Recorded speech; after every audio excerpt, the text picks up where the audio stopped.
Hey guys, so in this video, I'm going to show y'all a small working demo of this fun little project I've been working on. The project is basically a Morse code decoder and encoder. The decoding will be done using an Android app, and the encoding will be done via a Raspberry Pi, which will blink an LED.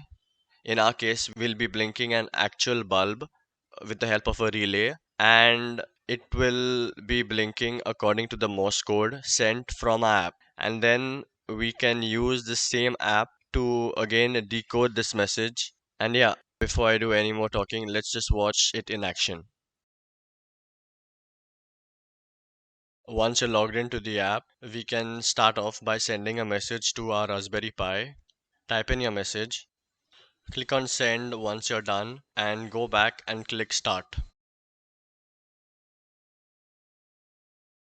As y'all can see, the lamp starts blinking after a few seconds.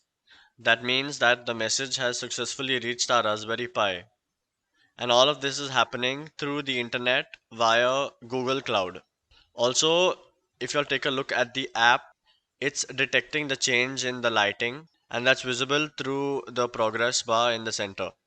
This is possible because almost every phone has a light sensor, and hence we can program it the way we want it to work.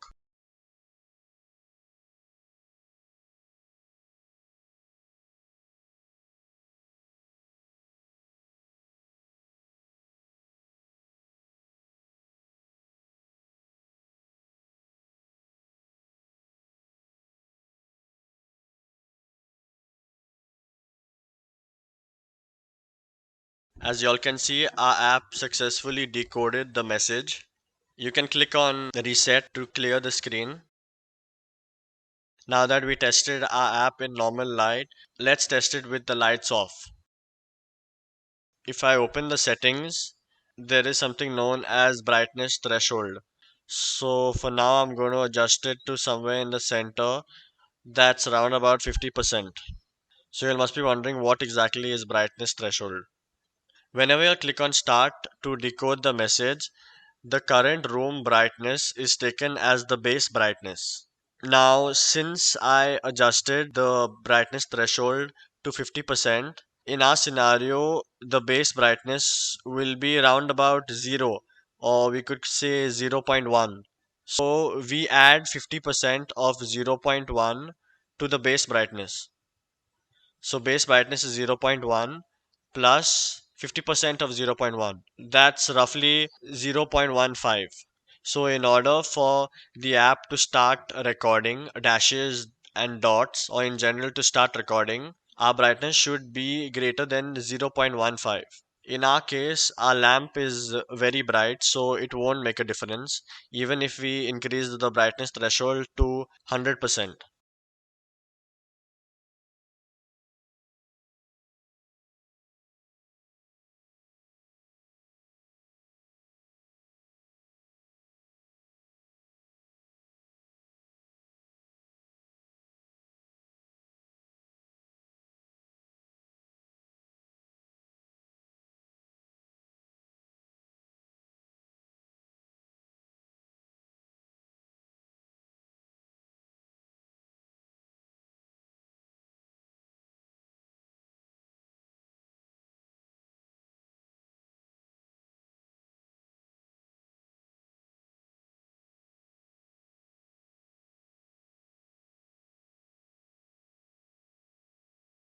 Now that we are done with test 2, let's test our app in overexposed light.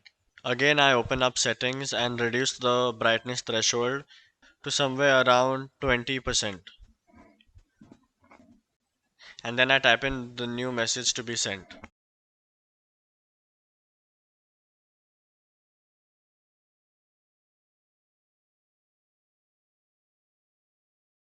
Whenever I shake the phone while recording, and if the accelerometer option has been checked in the settings, the phone will vibrate to let the user know that he has to stabilize his phone in order to get the exact message that is being blinked.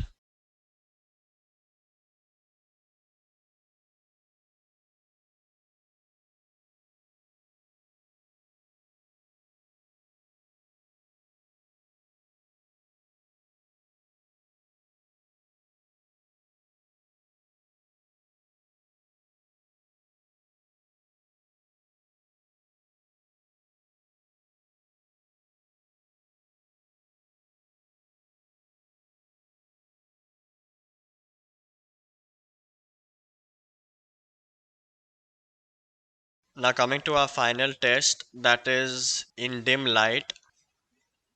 I reduced the brightness threshold to an even smaller value than before. This is because whenever we encounter a dash or a dot, because our light is dim, the brightness threshold also has to be low. Now coming to our error range, it is the range in which our base brightness can vary due to unstable lighting. So for example, say supposing when we click start, our base brightness is 10, and when a dash or a dot is encountered, the brightness increases to 100. Then again, obviously we'll be encountering a space. So then a space means the brightness should go back to our base brightness, that is 10.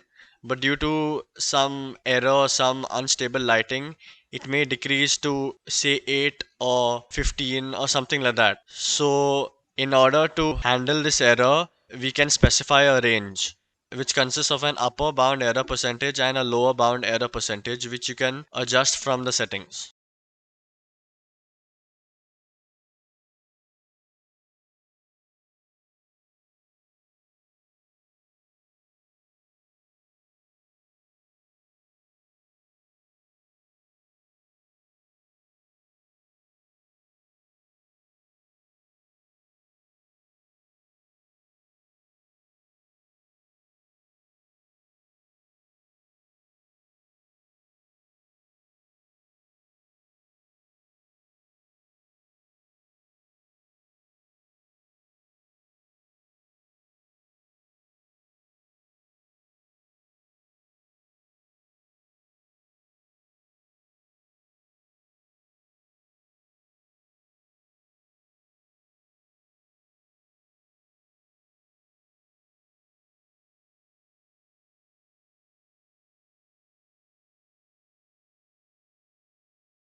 Also, one last thing to note is the entire communication between the app and the Raspberry Pi is bi-directional.